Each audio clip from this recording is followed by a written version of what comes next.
Welcome to Inside Roanoke. I'm Melinda Mayo, the Communications and Media Officer for the City of Roanoke.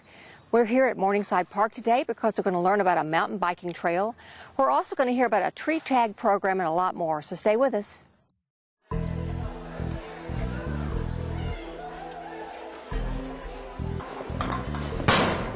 What's up, punk? Send those books home for. They ain't gonna help you on the streets. To study? Yeah, man, you need to join our crew, aka the Cobra. Yeah, ain't nobody messing with the Cobra. I mean, I don't know. I kind of want to go to college.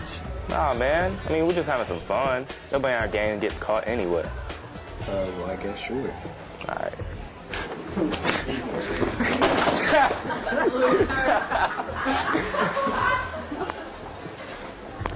Hey, look, Henry. If you're gonna keep rolling with us, you gotta prove to me that you can hang. Okay. All right, then. Go. Henry, what are you doing? Every year, over 7,000 arrests result from gang activity. You could end up just like these criminals. Is that what you want? Don't be a part of the problem. Be a part of the solution. My guest is John Powers. John is with Roanoke E911. And John, I want to talk today about automated secure alarm protocol system. It's something new that you all have. Describe what that is. Okay, the automated secure alarms protocol is also known as ASAP. Basically what it does is it allows the alarm monitoring companies, the ADTs, the security centrals, those companies to directly be interfaced with our computer-aided dispatch system so that when they have an alarm at a location, they can send that information to us more efficiently and more accurately than they did in the past. And so we're using this now. How does it compare to what we were using? So in the past, whenever an alarm went off at either a business or a residence, the alarm company would attempt to reach someone at that property. If they weren't able to, they would then call us on the phone and they would give us that information. And that process of calling on the phone obviously takes time. Yeah. And then they would, frequently we would have some concerns with validating, make sure we had the right address. A lot of times their records wouldn't be completely accurate on what the addresses were, and but then they would give us the information, and then we would have the call to have an officer or medic or whatever was necessary to respond. That process took an average of a minute, but sometimes up to 2 to 3 minutes. So the big advantage to the system for us is it saves that time, and a minute or 2 minutes can really be critical if you're dealing with someone with a heart attack, a fire, a burglary, or anything like that. So that minute of time savings could be a difference between us catching a suspect or saving a life. So it's important. The other part of that is it gives us more accurate information because all of their records are validated against our computer system. So when they send it in, there's no question of what the actual address is. There's no question whether it's southeast or southwest or northeast or northwest. All that's done ahead of time. So both of those things were really, really beneficial. Now, are other localities using this system, or is Roanoke one of the first? How's that work? The system was originally pioneered in Richmond, but it's not used by anyone else in Southwest Virginia. Basically, anyone west of Richmond. We're the first ones in this area to do it. Another big benefit to it is it allows us to have that open dialogue by computer with those alarm companies. So if we had to send a follow-up question like, hey, should there be a brown car in the driveway, we're able to do that and get that information directly to the alarm company. Where we could do that before, but it was like anything else. We had to call, somebody had to answer, we had to get the right person on the line, and all those things added time. So that's the other benefit to us is we have that open dialogue with that person at the other end. Well, I know that the 911 Center is accredited. You all are using, the first-class practices and doing the best things, and this is just another tool in your box, right? It is. It's it's something that we're always trying to improve. We implemented a new computer-aided dispatch system last year, and that enabled us to be able to add this system to there. So when we put it in, it's given us that ability to be just that much more efficient with handling alarms, and we do 30 to 35 alarms a day. So you know, all those little benefits can can actually come pay benefit for us. Yeah. For anyone who's watching, anything you'd like to say about contacting 911? Anything people need to know? Well, I mean, obviously, we want people to call 911 if they have an emergency. This is just another tool to allow us to get information if something's going on out there. So if someone already has an alarm system in their home, their alarm companies will take care of getting that connection to us. But we do have a system where we maintain emergency contact information independently of the alarm companies. Where that can come in handy is if an officer on patrol happens to find damage to a property, an open door, and it hasn't actually come through the alarm company yet. We know who that we can reach out to and contact and say, hey, there may be something going on. Yeah. So I encourage people, if they haven't done that recently, to go to our website under RoanokeVA.gov. We have a section for E911, and one of the forms we have available on there is the place to enter that emergency contact information for your home or your business, and let us know what numbers to be contacted, because a lot of people have changed phone numbers over the years recently, and we may not have up-to-date information. Okay. Well, we're very proud of our 911 center and what you all are doing, and this is just icing on the cake, just another way we're trying to do our best. Well, and we're excited to have this and offer this service to the citizens. So. If somebody had a question, how could they get more information? Well, obviously they can go to the Roanoke City webpage. You go to 911. If they're interested more about the alarm system protocol, they can go. There's a Alarm Monitoring Association. If they do a Google search for ASAP and alarms, they'll get links to that, and it explains more about the system. They have some demonstration videos and things like that online. Well, it's a great accomplishment. Thank you so much for sharing it with us. Thank you. Okay. Did you know that it takes 12 to 20 years for a cigarette butt to decompose? Cigarette butts thrown on the ground or out the window are litter, and most wash into our waterways, polluting streams and harming stream life. Cigarette butts can also be a fire hazard. Extinguish cigarette butts in ash cans and ashtrays. Litter is preventable, so remember, no ifs, ands, or buts. Don't litter. Everyone loves having a beautiful green lawn, but did you know that lawn fertilizers can pollute our waterways? Before you fertilize your lawn, conduct a soil test to know what fertilizers are needed. Only apply fertilizers during the growing season and avoid using fertilizers and pesticides within 20 feet of a stream. After you mow, leave your clippings on your lawn because these return nutrients back into the ground. It's easy to keep your lawn green and our waterways clean. Contact the Clean Valley Council for more info. I'm talking to Tiffany Bradbury, and Tiffany's with Roanoke Fire EMS. And Tiffany, we want to talk about some summer safety tips, because in the summer it gets hot. Start talking about summer heat, heat exhaustion, things like that. What do we need to look out for? Well, we really need to take it easy during the summer, and sometimes that's hard when we feel like our to-do list is about a mile long, because we need to get out, we need to mow and pull weeds and maybe take care of, even in our jobs, but we need to make sure that we're drinking plenty of water. That's the huge thing, and especially for children, we're seeing that when they're at their sports camps, not to use the squirt bottles. Everybody thinks squirt bottles are great. We want people to take big, huge gulps of water because people dehydrate very fast. Wear layers of clothes, light colored clothes, use that sunscreen, and take breaks. You want to take those breaks, especially if you start feeling a little hot, you get the red skin and you just don't start feeling right. Don't be afraid to take those breaks. And then especially check on our older adults. Like if you have a neighbor maybe that might not have air conditioning, you might want to, offer to take them somewhere, let them come to your home. But just, kind of take care of each other and our pets as well. We can't forget our pets if it starts getting really hot, making sure they have adequate shelter and shade and water to drink. And then another thing that happens in the summer is, because it is so hot, the danger of leaving children and pets in cars. Tell us about that a little bit. Well, last year, I think it was over 50 children died in the United States from being left in or around cars. And basically, a lot of times, kids are forgotten. And it's not the screaming, crying child we forget. It's the sleeping child.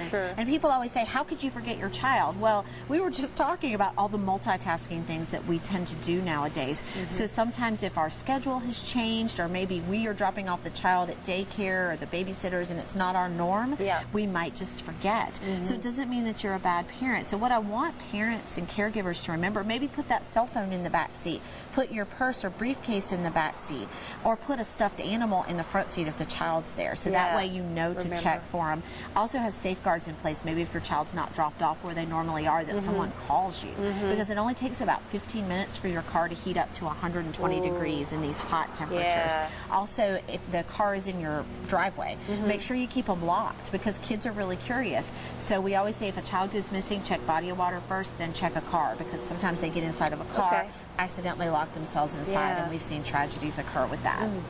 And then also something we do to cool off in the summer is swim. Yes. And talk about maybe some things to remember as we go swimming at the beach or at the pool. What do we need to remember? Well, we come up with a lot of different safety tips, because pool safety is way different than open water safety or ocean safety. The best thing to remember is, especially if you're not a strong swimmer, that you're always wearing a flotation device, and that's one that's approved by the Coast Guard, not our pool noodles, not our floaties, not our little swimmies, and that you always have your children within an arm's reach of you. That's really important. And designate an adult as the water watcher. You know, give them a lanyard, give them a whistle, something, and when they're watching those kids in the water, that they are not on their cell phone, they're not reading a book, they're not talking to others, that they are focused on that, because kids drown silently. It's not like in the movies where they're flailing around, they just sink to the bottom. Also putting your kids in bright colored swimsuits, that's going to help as well. But just taking a few minutes and talking to your children, knowing their limitations and their abilities, just because they've taken swim lessons doesn't mean that if we're out in the ocean or the lake that it's going to keep them safe. Another thing that happens in the summer, people go camping. Yes. So tell us about campfires and what we need to watch out for. With campfires, I want you to remember that you have to make sure that it's allowed first wherever you're camping. Here in the city of Roanoke, we don't allow any open air burning. So we want to make sure, I mean, a chimney is okay in the backyard, but when you're camping, a lot of times we can have a campfire, but you want to have a bucket of water there. Don't let the kids run around the campfire, because that's also a hazard. Okay, also outside with fire, I think about like grilling out in the summer. Anything you can tell us about being careful with that? So with grilling, a lot of times we do see people get injured just because they either have children or pets too close to the grill because they're hot, or when they go to light the grill and then, you know, they singe everything off of their face. So making sure that you have your grill in a good location, making sure that you're using the manufacturer's directions is always really important with those. Anything else we need to know, I mean, about summer weather or about safety in the summer that we haven't touched on today? A big thing is make sure if you're traveling, and really anytime, make sure your child is their car seats installed properly. Also, if you're leaving your kids home alone, you know, the kids that were going to be out of school, the kids might be there, you need to go over some expectations and maybe, you know, tell them this is what you would do if severe weather came through. Like, what if a tornado came through? Where are you going to go in your house and stay safe? I usually, with my kids, the stove is off limits if I'm not there. So, you know, peanut butter and jelly it is, okay? So making sure that they know that they know your fire escape plan, that they have a list of phone numbers that they can use, maybe even make them an emergency phone list, because we rely on our cell phones so much now for phone numbers. So if they are somewhere where there's not a phone, they need to have that emergency phone list, and how you get back in touch with them, and remind them never to open doors to strangers, or when they answer the phone, let someone know that they're home alone. Hey, Tiffany, if people wanted to know more about safety for the summer, heat, fire, all that, is there somewhere they can get more information? They can get lots of information on our website. We have a whole section for our public education and community risk reduction activities. They can also send us a message on Facebook. We do a thing called What's Up Wednesdays, and I'm always needing content, so I'm always, you know, want to answer people's questions that they might have, or they can call us directly at Fire Administration, and we're happy to answer any questions that they've got. And they can also invite you to come to their group, speak to their groups about safety. Absolutely. We are more than happy to do that. And we start getting a whole lot of requests for block parties and carnivals and things like that. So, you know, we're more than happy to send a fire truck out, or we're happy to come talk to groups and give them any safety information that they might need. We can point them in the right direction. Thanks. Great information. Thank you, Tiffany. Sure, you're welcome. Okay.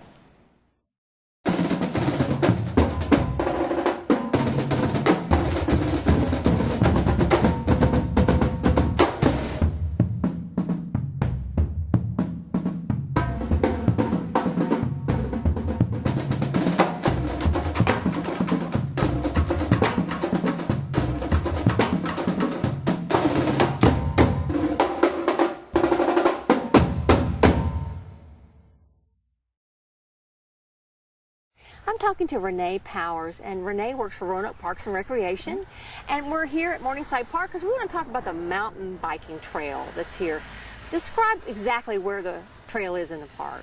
Sure. So we're here out close to Morgan Avenue, but if you look behind the sign, kind of where the basketball court is in the rear of the park, there's a really nice big oak tree, and it's right over in that area. And then it also follows kind of the contour of the hillside and the forested area on the back end of the park. And why did we select this particular location? Sure. So we had some volunteers approach us that were really passionate about building a trail in an in-town park that was more accessible to folks in neighborhoods. Yeah. And this was a park that was really underutilized and had a great forested space, but not a lot of trees of value on that forested space, and was also really close to the greenway. So it allowed for folks not just to drive to the park, but also to be able to ride their bikes from other areas of the city to the park.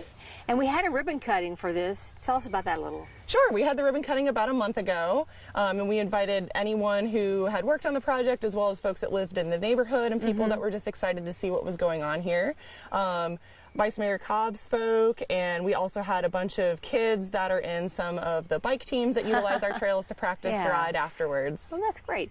Now, this is just the beginning. I know you've done this trail. Are there plans for other things at this park? Sure. So our department is currently working with the Neighborhood Association to come up with an overall park plan. There's been different ideas tossed around, and we want to make sure that we really get the community's voice heard in the future development of the park. So this is really just one step in terms of making this park something that's more of a destination, not just for the community, but also for other folks that live in the area. And we're going to revisit that neighborhood organization and kind of give them some of the compiled comments here at their June meeting, and then we'll have more of a plan for Morningside that we can release to the public after that. Renee, why are trails like this one important to Roanoke's outdoor quality of life? Talk about that a little bit. Sure. So I think it's really important to have a park in a community and a city overall that's really welcoming and inviting to folks. Before we put the trail in here, and before the urban farm that Carillion put in here, before we put the playground in a few years ago, this park was really underutilized. It wasn't really a place that people felt comfortable coming to. There wasn't really a lot of amenities that caused people to come here and really want to spend a few hours in this park. And things like the community garden, the trail, you know, a new playground, you know, more excitement just in general about this area having something that people can come to is going to encourage people to be more active, which really in turn makes our community better. And it also improves home values and, you know, the quality of life for folks that live in this community to walk outside and be motivated about their park being this beautiful space rather than a space that really turned people away. And I think trails in general are just really important for folks because it's an opportunity for a low cost or no cost entry for someone to get outside and really get some exercise and explore their community. Well, if somebody had questions or wanted more information, how could they get that? Yeah, they could visit our website at playroanoke.com. On there, we have maps for all of our greenways, so you can figure out how you might be able to take a greenway trail to connect to our park trail here. And then we also have volunteer opportunities on there as well. So if they're interested in helping out with future trail work projects, they can reach out to me, and my information's on there as well. That's great. Thank you for sharing all that with us. Yeah, no problem. Thanks for having me. 3 facts about lead poisoning. Just a few particles of dust from lead-based paint are enough to poison a child. Lead from deteriorating paint can be found in the soil around the home and in older playgrounds. Since children often put their hands or toys in their mouths, washing their hands helps protect them from lead poisoning.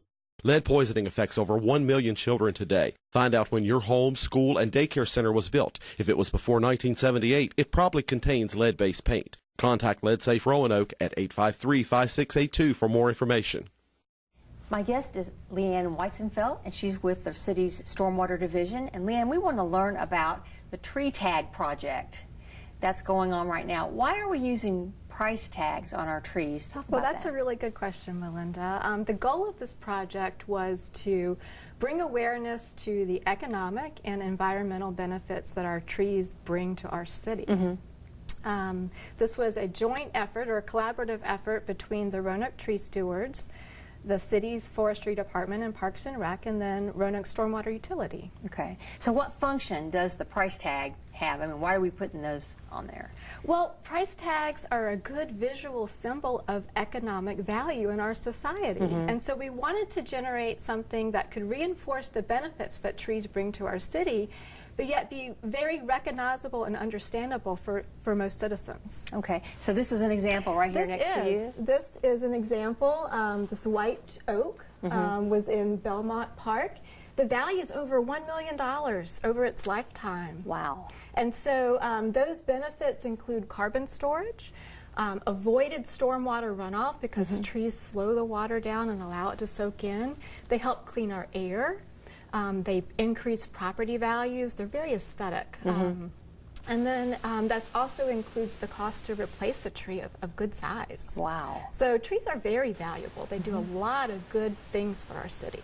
So this program has some goals, the things that you're trying to accomplish. Sure. So talk a little about that. So we wanted to bring, like I said, economic and environmental benefits, knowledge to our citizens.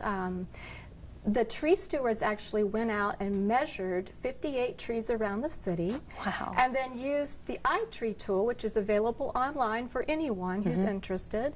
And that generated this price or economic value. And so what do we hope the citizens will do in response to this project? What do we want the takeaway to be in their actions? Sure. We would love to have more trees planted in the city. Okay. Just like installing a rain barrel, citizens can install 1 to 2, 3 trees on their property, and then that helps to create that clean water legacy that we're trying to achieve. Okay. How long have we been doing it? Just a few weeks or months? How long have we been doing the project? This was about a month-long campaign where we had the tree tags out. And have we seen any results? Any progress on what we were trying to accomplish? You know, local groups are starting to get together and get grant funding. For example, we had the Roanoke Tree Stewards and the Upper Roanoke River Roundtable secured grant funding and planted 23 trees in Weston Park this past winter. And so tell us how this ties in with the city's commitment as a city that's a tree steward. You know, I know we're a Tree City USA, and trees are important to us. How does this project kind of tie in with that? Sure. You know, the city of Roanoke is really starting to become more of a tourist city. We've got the Roanoke River, we've got the beautiful Blue Ridge Mountains, and so we do need to take care of our natural resources, and planting trees helps to do that. Okay. If somebody had questions or wanted more information about this project, how could they get it? Well, they could go on the Roanoke Tree Stewards website. They could also go on to the city website under Stormwater and find out more benefits about trees. I do want to mention that planting just one tree can get a 10% discount on the stormwater fee.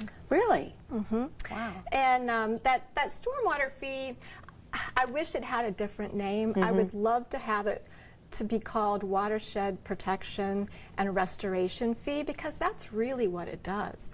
We are doing projects and programs in the stormwater utility that help to increase water quality and kind of decrease the effects of urbanization. So that's really a great name for it, because that's actually what it does. Well, it's a great program, and I hope it gets some really good results from it, and thank you for sharing it with us. Yes, thank you for having me. Okay, thanks.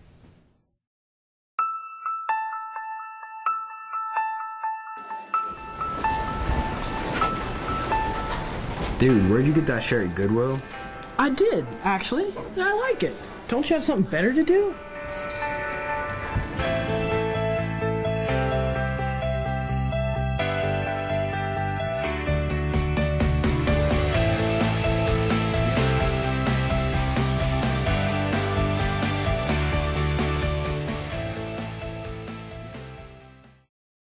With me today is Nell Boyle. Nell is our Sustainability Outreach Coordinator for the city. Now, we want to remind our citizens about solid waste collection and recycling. So start with a schedule for recycling and trash. How do we do that? Talk about that a little bit. Okay, so as you recall, everybody has a day of the week that they get their recycling or their solid waste picked up, and that happens every week. Every other week is your recycling schedule. So you're either an A recycling week or a B recycling week. And if you don't know what that week is, you can go onto our website and you can click on View My Schedule, and it'll show you the days that your recycling gets picked up. And it also will set a reminder for you. That's great. Yeah. Now, when we have a holiday on Monday, which occasionally we do, how does that impact the schedule? So they make an adjustment and they push everything forward one day. And then also, once again, you can look at our Facebook page or go onto the website or various other ways. You can call into the city and find out if you're a little bit concerned that you might miss your pickup. So what are some things our citizens can do to make the solid waste and recycling collection a little smoother, the process? How can we help? Well, the first thing is make sure you get your can out by 7 o'clock in the morning. And I know that you might think it always gets picked up after 11 or later in the afternoon, but we do have to make adjustments to our schedule and run different routes occasionally. So if it isn't out there at 7 o'clock and we drive by, then you've missed your opportunity. Okay. And so now, talking about recycling, we have a big recycling bin right here. Remind us what we can and can't recycle. Okay, so we made a couple of changes in the last year. And the biggest change to remember is the plastics. On the bottom of every plastic, you'll see a little triangle, and it has a number 1 through 7. So we now only accept plastics 1 and 2. And Melinda, that's most of the plastics that you're doing anyway. Really? It's your milk jugs and your soda bottles and your water bottles, those kind of things, laundry detergent, those are generally 1 and 2s. The number 5 shows up occasionally, and that's like a sour cream container or a yogurt container. Those are no longer acceptable. And of course we recycle paper products. Talk about that a little. Exactly. So we can take mixed paper and cardboard, flat cardboard, you know, cereal boxes, things like that, corrugated cardboard. We do ask that you flatten that, you know, break the boxes down and flatten them and put them right into your container. And of course we take glass, all colors of glass, doesn't make any difference.